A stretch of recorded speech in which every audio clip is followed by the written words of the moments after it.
The last time I talked about Battlefield Hardline was my on the fence video after the demo. Yes, I said demo, not beta, had ended. After about a week of playing the game, even though Visceral released a patch during the test period, the game is pretty much the same as before, which is exactly why I keep calling these things demos, not betas.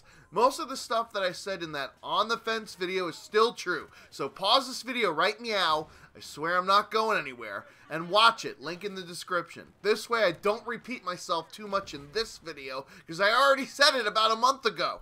Now that the full game is here, my verdict is, one step forward, one step back. What the fuck do I mean by this exactly? Well, I think that Visceral has improved on things that DICE did with Battlefield 4, but there are things that are sorely missed from that game. The overall design of this game is infantry-based and built around teamwork. This is a welcome philosophy by me, as I hate those level 140 shit buckets that fly around in a little bird all fucking match going 40-2. The only game mode that is really vehicle-centric is Hotwire, which is fucking boring if you're not in a vehicle, but it's a great game mode for getting those feeds like Pac-Man. Nom nom nom nom nom nom nom nom nom. That being the case, there is a fuckload more operators running around because you don't need mechanics or enforcers to take out the vehicles. But Visceral did a smart thing with the classes and made some gadgets for those other two classes that will help with PTFOing, like satellite phone and armored insert for mechanic, or the ballistic shield for enforcers. The professional class is just mostly useless, I find, unless I'm playing certain game modes and maps, because the gadgets are just fucking terrible. 48,000 for stealth training? What a waste of money. I love being able to grab health and ammo from friendly players, and this is a much appreciated addition, but I sure do miss the spamming of need ammo in the team chat. The game also has a much faster time to kill than Battlefield 4.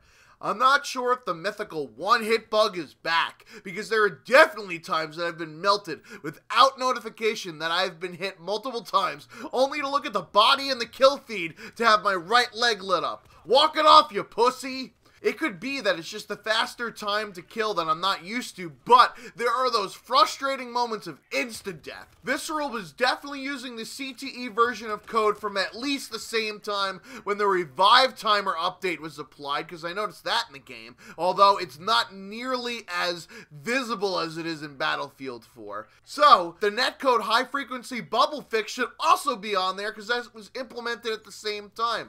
I'm not sure if it's because the servers have been overloaded on this launch, which I'll get to in a second, or if it's just bad netcode. Either way, that's that shit I don't like.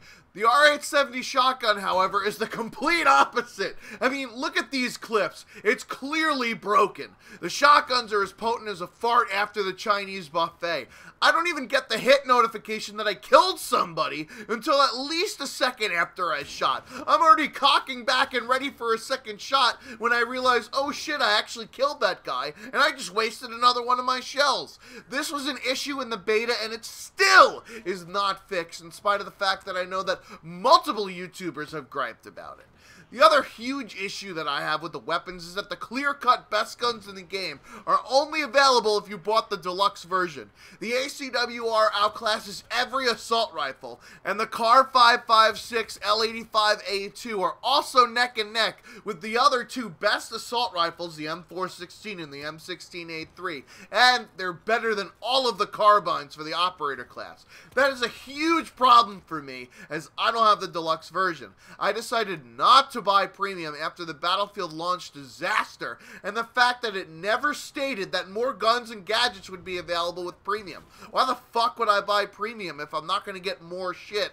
I don't really care about having more maps. Pay to win is never a good thing, and I hope that they balance these guns to be in line with the rest of the weapons. The other guns are exactly the same as the beta, except I finally got to try out the Vector K10, which is a fucking monster and will probably get nerfed at some point.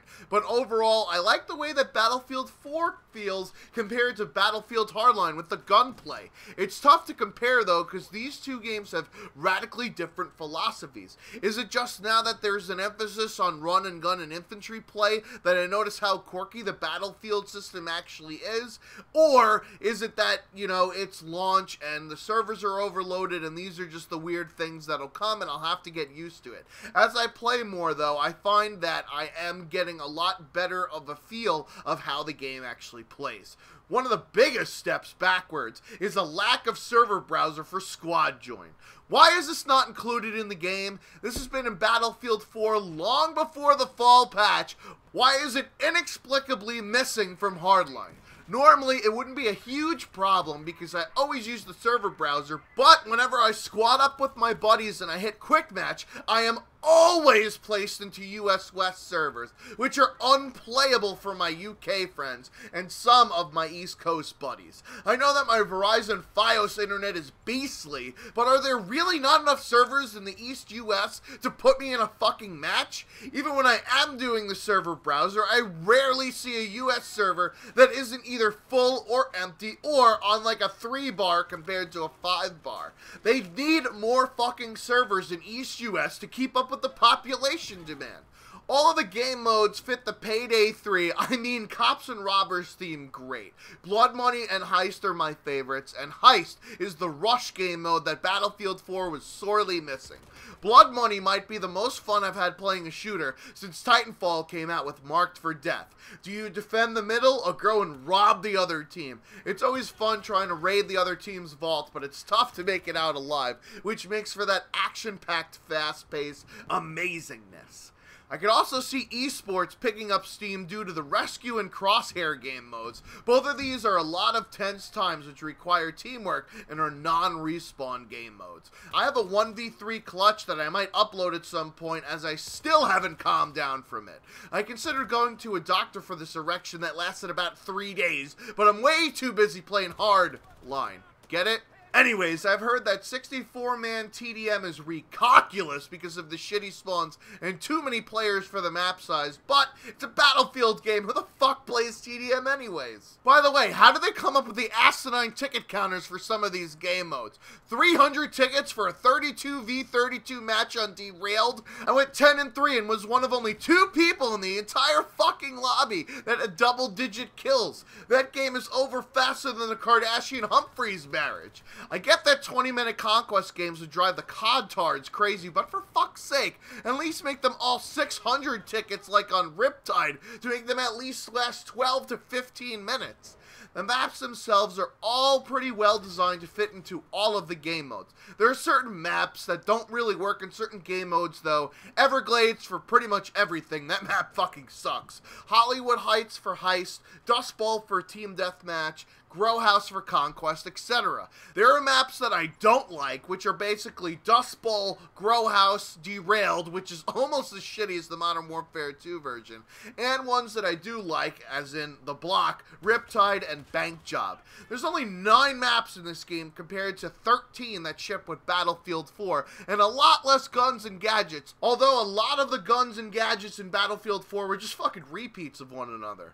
But then, for reasons unbeknownst to me, they kept the 7,000 melee weapons, of which the knife is clearly the best because of the quick kill animation. It's unbelievable that they have as many melee weapons as actual fucking guns to shoot people in a fucking shooter game.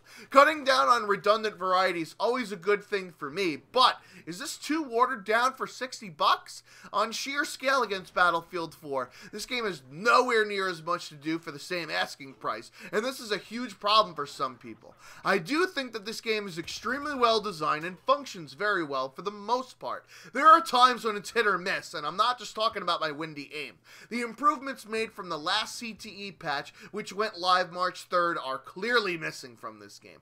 I don't trust developers to do the right thing, but all the goddamn work is already done for you at this point. It's just fucking copy and paste. One step forward, one step backwards. There's a lot of things from Battlefield 4 that are mysteriously missing from Hardline, like the notification on the camera that you're going to get raped like a girl at the University of Virginia when you spawn in, and the score bar for getting your perks, and the hit detection for the R870, and the aforementioned server browser and squad join. But this game gets back to basics and making a fast-paced, fun shooter game without all the bullshit that comes with the sandbox FPS like a normal Battlefield title. That's why it's worth a purchase even if there's less meat on its bones. I'd rather pay for a well-designed game, Titanfall, than one that's full of a lot of hot air, ghosts. I did a Battlefield bootcamp series for Battlefield 4. Would you guys like to see one for Hardline? I think there's a lot of overlap, but there's some nuances that I can certainly break down, and also go into my strategies for doing well in certain game modes and my favorite class setups. If there's enough interest, let me know down in the comments section and I can get on that. Anyways, I've been the Schwantz27, making like a fully loaded soldier and taking off. Until next time.